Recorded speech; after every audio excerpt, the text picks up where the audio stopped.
Hollow Kingdom, Part 1, Starlight, Chapter 1. It's so nice to see new faces at Hollow Hill, isn't it, Prim? Gracious and white-haired Celia Whittaker beamed across the dinner table at her great-nieces, and Kate and Emily Winslow smiled shyly back. The girls were grateful to find a smile at the end of their journey. It had been a hard 2 months. Their father had died suddenly. By scrupulously legal tradition, his house and lands near Coventry now belonged to his nephew, the next male relative, and this man had refused to become their guardian. The Hollow Hill estate belonged to Kate from her late mother, but she had never visited it. It had been rented to another branch of the family for generations. Now Kate and her younger sister were coming home to land and relatives they had never seen.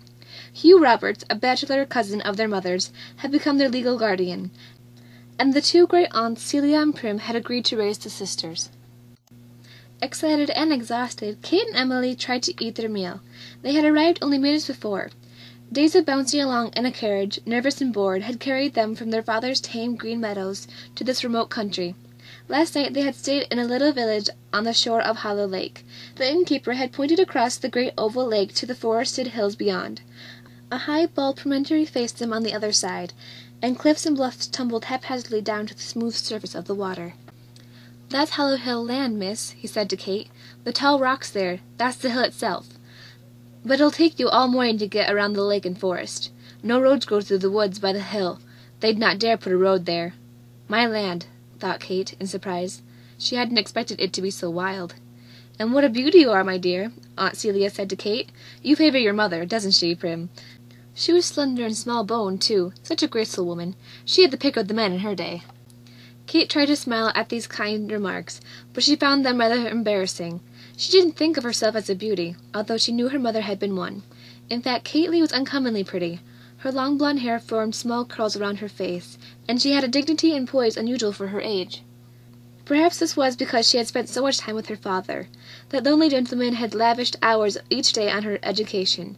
He saw a strength in her gentle nature that he openly admired, and this strength carried the quiet Kate bravely through the last 2 months without him. Raw bone and large hand, Prim Rose Roberts didn't smile as often as her sister Celia, but this didn't mean she was ill-tempered.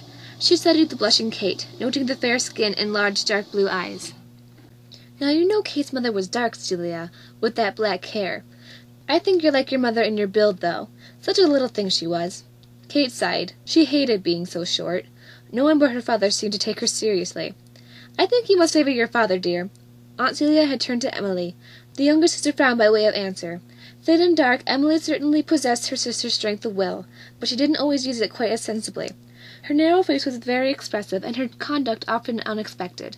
Lively, intelligent, and quite immature, she usually burst out with exactly one comment that summed up the situation beautifully, and therefore never in politeness be said. It is true that she had her father's plain brown hair and brown eyes. It is also true that it is annoying to live with a real beauty if you yourself are not one. Emily thought she would have loved being a beauty and breaking men's hearts. Kate just didn't appreciate what she had. "Hollow means holy, doesn't it?" asked Emily. "Why is this place called Hollow Hill? Is there a church nearby?" "Oh, Hugh can tell you about that," Aunt Celia said. "Hugh's quite a scholar, you know. He's writing a book of family history all about Hollow Hill." The legal guardian was a large, corpulent bachelor with a round face and ink stains on his hands. Emily kept staring at him because he wore a curled white wig.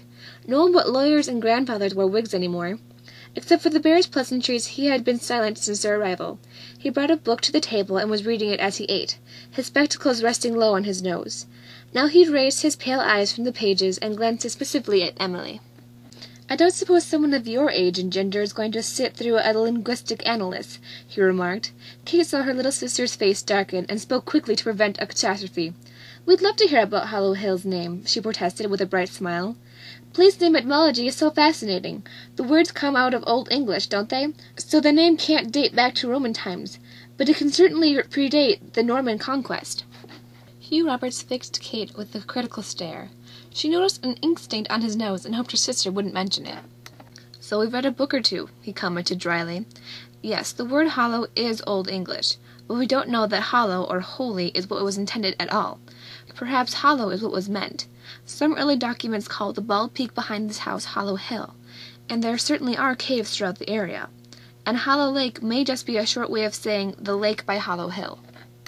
However, we aren't even positive that is the original Hollow Hill. Near the lodge house is a smaller hill with a flat circular crown, and this crown is the double circle of ancient oak trees.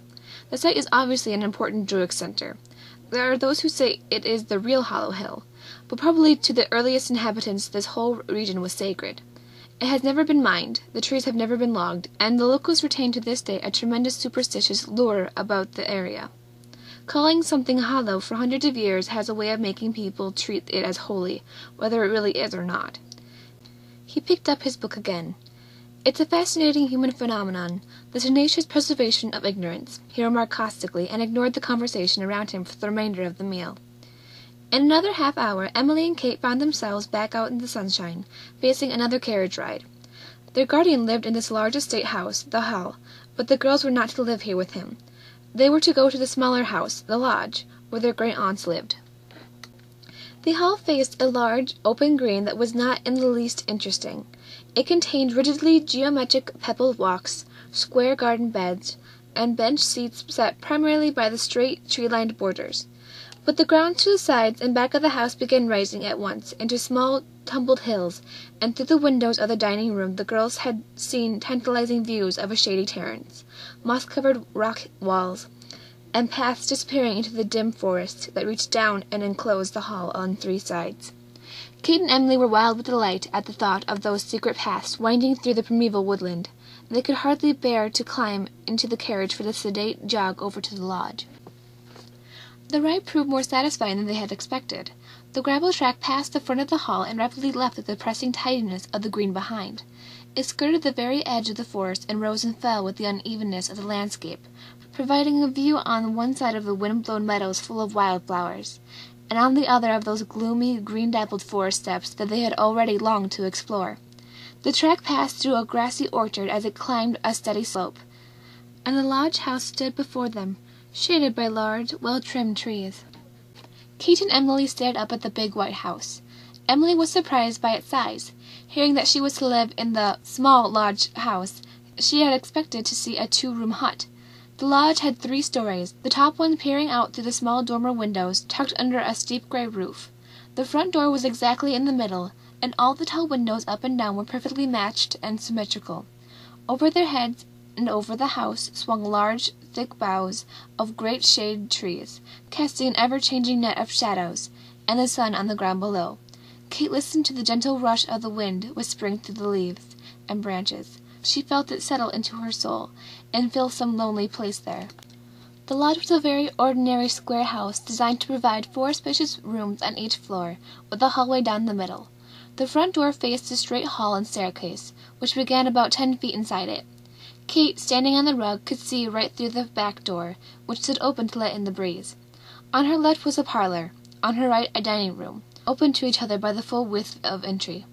Their walls began only by the staircase. Houses take on the character of their inhabitants. Kate's initial impressions was of tranquillity and tidiness. Gauzy white curtains fluttered at the large glass windows, and soft, plump chairs and sofas gathered in the rooms. Tones of green, white, and blue predominated in the upholstery, and the walls were a soft gray-green. The cushioned chairs and quiet hues spoke of peace. The crystal-clear windows and perfect spotlessness spoke of industry. Kate and Emily trailed through the house after their great-aunts and saw everything there was to see, from the kitchen by the back door to the upstairs bedrooms. Prim and Celia had the 2 bedrooms on the left side of the upstairs hall, and the girls were given the ones on the right. Kate's room faced the front. "We did think this would be pretty for a young lady like you," said Aunt Celia. "It has grandmother's furniture, and Prim and I could just imagine you combing your lovely hair before the glass at her dressing-table." Emily had the back bedroom. "You'll never believe how many storms we have here, dear," cautioned Aunt Prim. "Such wild country. If you wake up in the night, my room is right across the hall. No need to dodge around the stairs when you're in a fright."